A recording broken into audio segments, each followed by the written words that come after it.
आप लोग अपनी स्क्रीन पर फोटो देखकर समझ गए होंगे कि आज की ये कहानी है विनायक दामोदर सावरकर से जुड़ी हुई है। सावरकर के फ्रांस में पानी के जहाज से भागने और पकड़े जाने की एक कहानी है। और सावरकर को लेकर हमारे देश में बहुत विवाद होता रहता है। हमारे देश में एक ऐसा वर्ग है जो इन्हें पसंद करता है, हीरो मानता है। एक ऐसा वर्ग है जो इन्हें विलेन के रूप में मानता है, इनकी आलोचना करता है, इन्हें नापसंद भी करता है। देखिए हमारी प्यारी पृथ्वी है, इसमें आप देखिए हमारा प्यारा भारत है, ये आप लोगों को यहाँ फ्रांस देखने को मिलेगा। 1 जुलाई 1909 को सावरकर से प्रभावित और अक्सर लंदन के इंडिया हाउस आने वाले मदन लाल ढींगरा ने भारतीय मामलों के मंत्री के सहयोगी कर्जन वेली को गोली मार दी।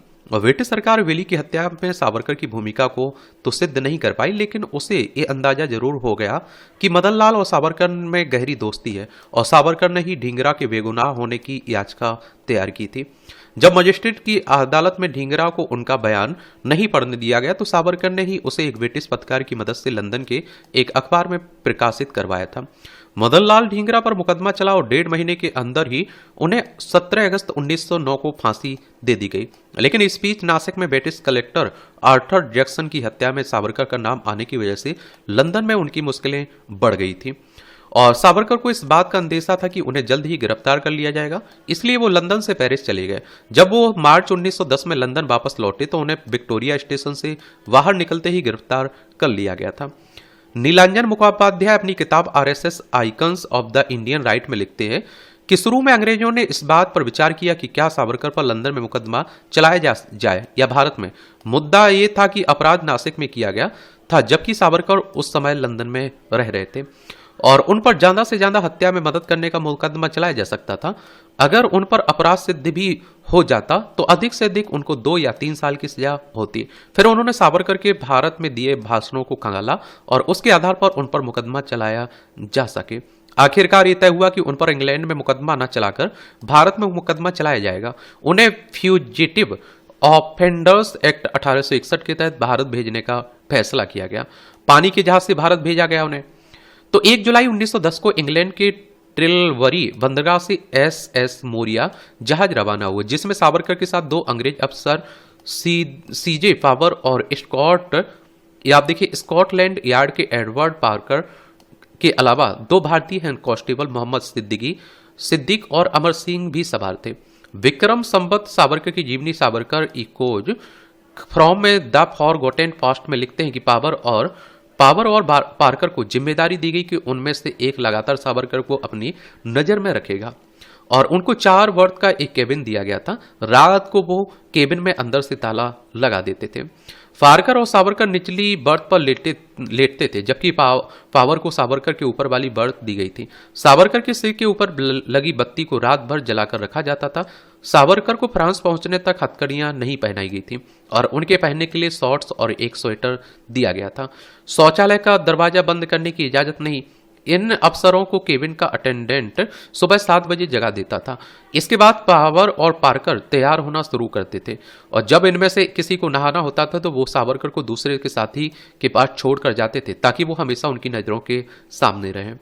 जब करीब 8 बजे विनायक को शौचालय इस्तेमाल करना होता था तो दोनों अफसर उन्हें भारतीय पुलिस वालों के हवाले कर देते थे जो केबिन के बाहर उनका इंतजार कर रहे होते थे। ये सावरकर को शौचालय तक ले जाते थे और इनको निर्देश थे कि वो सावरकर को कभी अंदर से शौचालय का दरवाजा बंद ना करने दें। शौचालय के दरवाजे को थोड़ा खुला रखा जाए। शौचालय जाते समय सावरकर अक्सर ड्रेसिंग गाउन पहन लेते थे। जिब्राल्टर में कुछ समय रुकने के बाद 7 जुलाई को सुबह जहाज फ्रांस के बंदरगाह मार्सेयेज पहुंचा और फ्रेंच पुलिस अफसर की ब्रिटिश अधिकारियों से मुलाकात। वैभव पुरंदे सावरकर की जीवनी Savarkar true the story of the father of Hindutva में लिखते हैं कि जैसे ही जहाज एसएस मोरिया मार्सेज बंदरगाह पर रुका, फ्रेंच पुलिस अफसर आनरी लेवलिया ने जहाज पर चढ़कर पार्कर को बताया कि इस संबंध में लंदन के पुलिस कमिश्नर का एक संदेश पेरिस के पुलिस कमिश्नर को मिला और लेवलिया ने पार्कर को हर तरह की सहायता देने का आश्वासन दिया। उनका बंदरगाह पर तैनात दूसरे फ्रेंच पुलिस अधिकारियों से परिचय भी करवाया। सावरकर टॉयलेट कमोड के छेद से पानी में कूदे। सरकार ब्रिटिश दस्तावेजों के अनुसार 8 जुलाई को सावरकर सुबह 6 बजे ही उठ गए। 15 मिनट बाद उन्होंने अब भी नींद से भरे पार्कर से कहा कि क्या वो शौचालय जा सकते हैं। पारकर ने उन्हें अकेले नहीं जाने देना चाहते थे, इसलिए उन्होंने केबिन का ताला खोला और सावरकर को शौचालय की दिशा में लेकर गए। उन्होंने दोनों भारतीय कांस्टेबलों सिद्दीक और अमर सिंह से उनके पीछे आने और सावरकर पर नजर रखने के लिए कहा और अपने केबिन की तरफ लौट आए। वैभव पुरंदे लिखते हैं कि अमर सिंह ने शौचालय में झांक कर देखा, दरवाजे के नीचे की तरफ भी एक छेद था जहां से उसे चप्पल दिखाई दे रही थी, मानो उन चप्पलों को पहनने वाला कमोर पर बैठा हो। पूरी तरह से निश्चिंत होने के बाद अमर सिंह ने शौचालय के अंदर का नजारा देखने की कोशिश की और वहां उसने जो देखा उसे देखकर उसके होश उड़ गए। सावरकर एक छोटे छेद से बाहर निकलने की कोशिश कर रहे थे और उनका आधा शरीर बाहर भी निकल चुका था। अमर सिंह चिल्लाए शौचालय का दरवाजा खोलने के लिए दौड़ा, तब तक सावरकर छेद से सरक कर पानी में कूद चुके थे। दोनों कांस्टेबल शोर मचाते हुए बाहर की तरफ दौड़े। फ्रेंच अधिकारी सावरकर का अनुरोध समझ नहीं सका। डेक पर मौजूद एक गार्ड ने एक शख्स को पानी में कूदते हुए देखा। उसने उस शख्स पर 2 गोलियां भी चलाई, लेकिन सावरकर उन गोलियों से बच निकलने में कामयाब रहे। और इसकी कई कहानियां हैं कि जहाज से बंदरगाह से कितनी दूरी पर लंगर डाल रखा था। कुछ स्रोतों में दूरी 1 किलोमीटर बताई गई तो कुछ स्रोतों में इसे 30 मीटर तक बताया गया। सावरकर कुछ दूर तैरे और फिर जमीन पर पहुंचकर उन्होंने दौड़ना शुरू कर दिया। ब्रिटिश लाइब्रेरी में मौजूद दस्तावेज Savarkar case conduct of the police officials के अनुसार कांस्टेबल सावरकर के पीछे चोर चोर पकड़ो पकड़ो चिल्लाते हुए दौड़ रहे थे। उनके साथ जहाज के कुछ कर्मचारी भी दौड़ रहे थे। सावरकर करीब 200 गज दौड़े, उनकी सांस बुरी तरह फूल रही थी। वो टैक्सी रोकने के लिए चिल्ला रहे थे, लेकिन तभी उन्होंने महसूस किया कि उनके पास एक भी पैसा नहीं है। ये भी दुर्भाग्य रहा कि उस इलाके में मौजूद अय्यर, मादाम कामा और वीरेंद्र नाथ चट्टोपाध्याय सावर की मदद के लिए समय पर नहीं पहुंच पाए। विक्रम संपत लिखते हैं कि इस बीच फ्रांस के सैनिक अफसर ब्रिगेडियर पेस्की भी सावरकर का पीछा करने वालों में शामिल हो चुके थे। थोड़ी देर बाद वो सावरकर को पकड़ने में कामयाब हो गए। सावरकर ने पकड़े जाने पर फ्रेंच अफसर को संबोधित करते हुए कहा, तुम मुझे गिरफ्तार करो, मुझे मजिस्ट्रेट के सामने ले चलो। सावरकर का मानना था कि चूंकि अब वो फ्रांस की भूमि पर हैं, इसलिए अगर उन पर मुकदमा चलता है तो फ्रांस के कानूनों के अनुसार होगा, क्योंकि फ्रांस की धरती पर ब्रिटिश कानून लागू नहीं होंगे। राजनीतिक कैदी के तौर पर वो फ्रांस में राजनीतिक शरण पाने के हकदार थे, लेकिन ब्रिगेडियर पेस्की को एक शब्द भी अंग्रेजी नहीं आती थी। वो समझ ही नहीं सके कि सावरकर क्या कह रहे हैं। सावरकर को हथकड़ियों में बंबई लाया गया। पेस्की ने सावरकर को भारतीय पुलिस वालों के हवाले किया। वो उनकी खींचते हुए फिर से उनके केबिन में ले गए उन्हें, और वहां सावरकर के साथ बहुत खराब व्यवहार किया गया। उन्हें हथकड़ियां पहना दी गई। इसके बाद उन्हें केबिन से बाहर निकलने की अनुमति नहीं दी गई। शौचालय जाते समय एक पुलिस वाला हमेशा उनके साथ अंदर जाता। सावरकर के बच निकलने के इस प्रयास से पहले ही पावर और पार्कर का कैरियर तबाह कर दिया था। तब अब उनकी पूरी कोशिश थी ऐसी घटना दोबारा न हो। मर्सेज में 2 दिन रहने के बाद 9 जुलाई को जहाज SS मोरिया आगे के लिए रवाना हुआ। 17 जुलाई को जहाज अदन पहुंचा, जहां सावरकर उनकी निगरानी कर रहे लोग दूसरे जहाज सेल सेटी पर सवार हुए। 22 जुलाई को इस जहाज के बंबई पहुंचने पर तक सावरकर को दिन रात हथकड़ियों में रखा गया। उनको बंबई के पुलिस अधिकारी कैनेडी के हवाले किया गया और उन्हें उसी दोपहर एक टैक्सी में विक्टोरिया टर्मिनस स्टेशन ले जाया गया और नासिक जाने वाली ट्रेन में बैठा दिया गया। नासिक पहुंचने पर उन्हें जेल में बंद कर दिया गया।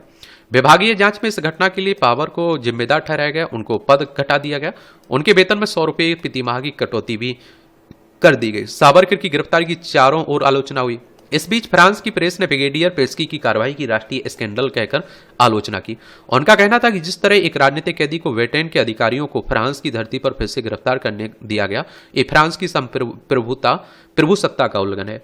फ्रांस के तकरीबन हर अखबार ने, चाहे वो ले मोंड हो या फिर ले मार्टिन या ले टेम्स, सबने सावरकर को फ्रांस में दोबारा गिरफ्तार किए जाने की आलोचना की।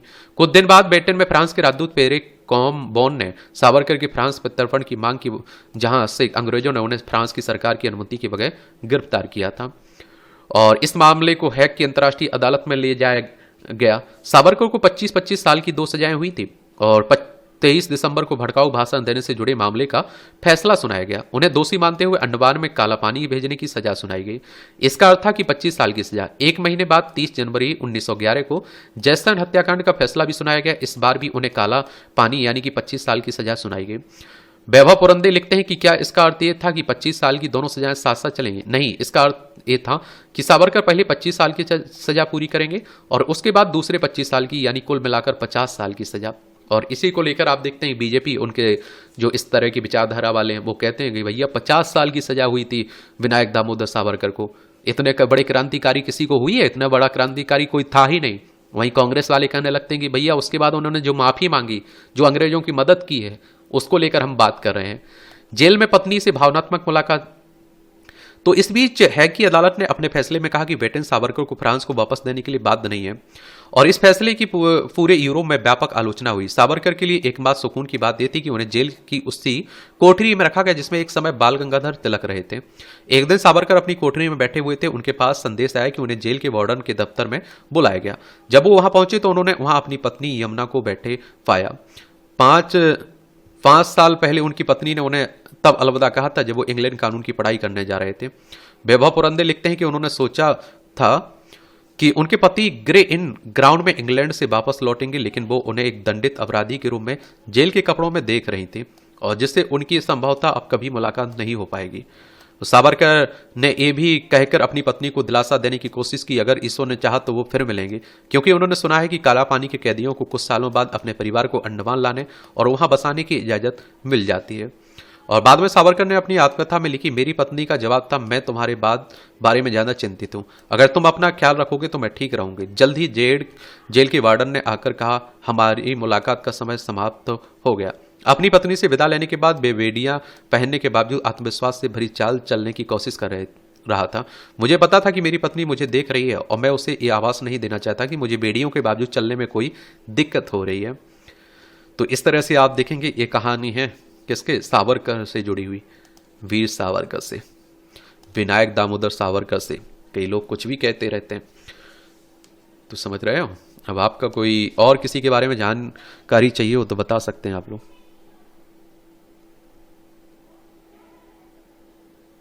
धन्यवाद।